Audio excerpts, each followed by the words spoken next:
শোয়ের theme music শুরু হয় এবং ধীরে ধীরে ব্যাকগ্রাউন্ডে চলে যায়। আচ্ছা, একটা প্রশ্ন দিয়ে শুরু করা যাক। আমরা তো শুধু শ্বাস নিই আর ছাড়ি, তাই না? তাহলে আমাদের ফুসফুস দুটো কেন সাধারণ দুটো বেলুনের মতো হলো না? মানে দুটো সাধারণ থলি হলেই তো হতো। চলুন এই ব্যাপারটা একটু গভীরে গিয়ে দেখা যাক। আসলে উত্তরটা হলো, ফুসফুস মোটেও শুধু বাতাস ধরে রাখার থলে নয়। এটা এটা হলো বায়োলজিক্যাল ইঞ্জিনিয়ারিংয়ের এক দারুণ বিস্ময়। আর এই বিস্ময়ের পেছনে রয়েছে একটা নিখুঁত আর্কিটেকচারাল ব্লুপ্রিন্ট। আজকে আমরা সেই ব্লুপ্রিন্টে একটু বোঝার চেষ্টা করব। তো যে কোনো বিল্ডিং বা আর্কিটেকচার বুঝতে গেলে আমরা কি করি? প্রথমে তার পুরো ডিজাইনটা মানে মাস্টার প্ল্যানটা একবার দেখে নিই, তাই না? চলুন, ফুসফুসের ক্ষেত্রেও আমরা ঠিক সেভাবেই এগোই। তো এই যে আমাদের পুরো শ্বাসতন্ত্র, এর শুরুটা কিন্তু নাক থেকে। আর ফুসফুস দুটো, ওগুলো একেবারে সুরক্ষিত অবস্থায় থাকে আমাদের বুকের খাঁচার ভেতরে। এবার এর মূল গঠনটা একটু খেয়াল করা যাক। দেখুন, ফুসফুসের আকৃতিটা অনেকটা কোণের মতো, যার চওড়া ভিত্তিটা ঠিক ডায়াফ্রাম পেশির উপরে বসানো। আর ভেতরের অংশটা, ওটা কিন্তু স্পঞ্জের মতো নরম, কারণ এর ভেতরে আছে লক্ষ লক্ষ ছোট ছোট বায়োথলি। কিন্তু এখানে একটা মজার ব্যাপার আছে। আমাদের যে দুটো ফুসফুস, সেগুলো কিন্তু দেখতে একদম একরকম বা আইডেন্টিক্যাল টুইন নয়। এদের ডিজাইনের মধ্যে বেশ কিছু ইন্টারেস্টিং পার্থক্য রয়েছে। যেমন ধরুন, ডান দিকের ফুসফুসটায় আছে ৩টে ভাগ বা লোব, আর এটা একটু ওপরে থাকে, কারণ ঠিক তার নিচেই লিভারকে জায়গা দিতে হয়। অন্যদিকে বাঁ দিকের ফুসফুসটায় কিন্তু মাত্র 2টো লোব, আর এটা আকারেও একটু ছোট। কেন? কারণ ওকে হার্টের জন্য জায়গা ছেড়ে দিতে হয়। এমনকি হার্টের জন্য একটা বিশেষ খাঁজও আছে, যেটাকে বলা হয় কার্ডিয়াক নচ। মানে বুঝতেই পারছেন এই ডিজাইনটা কতটা স্মার্ট। শুধু নিজের কথা না ভেবে আশেপাশের অন্য অঙ্গগুলোর সাথে মিলেমিশে থাকার জন্য তৈরি। আচ্ছা, বাইরের গঠন তো দেখা হলো, এবার চলুন ফুসফুসের ভেতরে ঢুকে পড়ি। মানে এর ভেতরের পরিকাঠামো বা ভেন্টিলেশন সিস্টেমটা কেমন সেটা দেখি।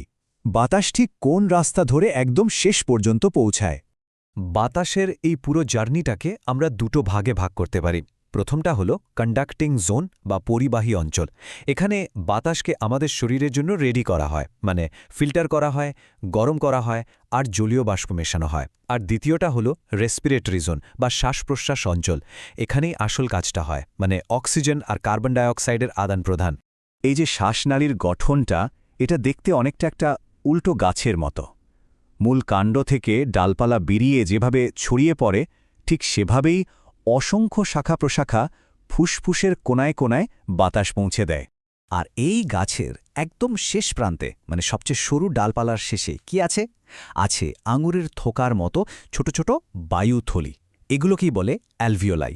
আর এখানেই কিন্তু সেই আসল ম্যাজিকটা হয়, গ্যাসের আদান প্রদান। ভাবতে পারেন এই অ্যালভিওলাইয়ের সংখ্যা কত? এক একটা ফুসফুসে প্রায় ৩০ থেকে ৪০ কোটি। অবিশ্বাস্য, তাই না? এই বিপুল সংখ্যার কারণেই কিন্তু গ্যাস বিনিময়ের জন্য একটা বিশাল বড় জায়গা তৈরি হয়।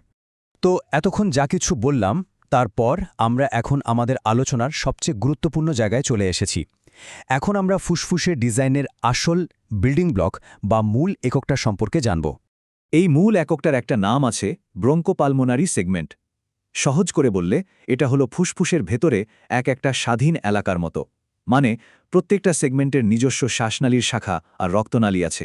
সোজা কথায় এটা একটা স্বয়ংসম্পূর্ণ ইউনিট। এর মানে কি দাঁড়ালো? এর মানে হলো এই ডিজাইনের জন্যই ফুসফুসের কোনো একটা সেগমেন্ট যদি নষ্ট হয়ে যায় বা কেটে বাদও দিতে হয়, তাহলেও পাশের সেগমেন্টগুলোর কোনো সমস্যা হয় না। তারা নিজেদের কাজ ঠিকঠাক চালিয়ে যেতে পারে। কেউ কারো ওপর নির্ভরশীল নয়। কি অসাধারণ একটা ব্যবস্থা, তাই না? তো এই যে এত কিছু জানলাম ফুসফুসের ব্লুপ্রিন্ট নিয়ে, এটা কি শুধু বইয়ের মধ্যেই সীমাবদ্ধ? একদমই না। চলুন দেখি এই জ্ঞানটা বাস্তব জীবনে, বিশেষ করে মেডিকেলের জগতে কিভাবে কাজে লাগছে। এই সেগমেন্টের ধারণাটা থাকার কারণেই কিন্তু সার্জনরা এখন পুরো ফুসফুসটা কেটে বাদ না দিয়ে শুধু যে অংশটুকুতে রোগ হয়েছে ঠিক সেই সেগমেন্টটুকুই বাদ দিতে পারেন। একে বলা হয় সেগমেন্টেক্টমি। আবার ধরুন এমফিসেমার মতো রোগে, যেখানে ফুসফুসের কিছু অংশ অকেজো হয়ে যায়, সেখানে নির্দিষ্ট সেগমেন্টে ভাল্ব বসিয়ে রোগীর শ্বাস-প্রশ্বাসকে অনেক আরামদায়ক করা যায়। এমনকি জন্মগত কোনো ত্রুটি বোঝার জন্য এই ব্লুপ্রিন্টের জ্ঞানটা থাকাটা খুব জরুরি।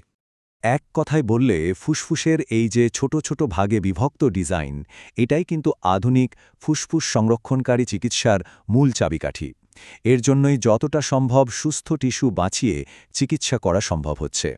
তাহলে দেখা যাচ্ছে যে আমাদের ফুসফুস প্রকৃতির ডিজাইনের এক মাস্টারপিস। এটা আমাদের একটা কথা ভাবতে বাধ্য করে, আমাদের শরীরের ভেতরে এরকম আরও কত অসাধারণ ব্লুপ্রিন্ট লুকিয়ে আছে যেগুলো হয়তো এখনও আমাদের আবিষ্কারের অপেক্ষায়।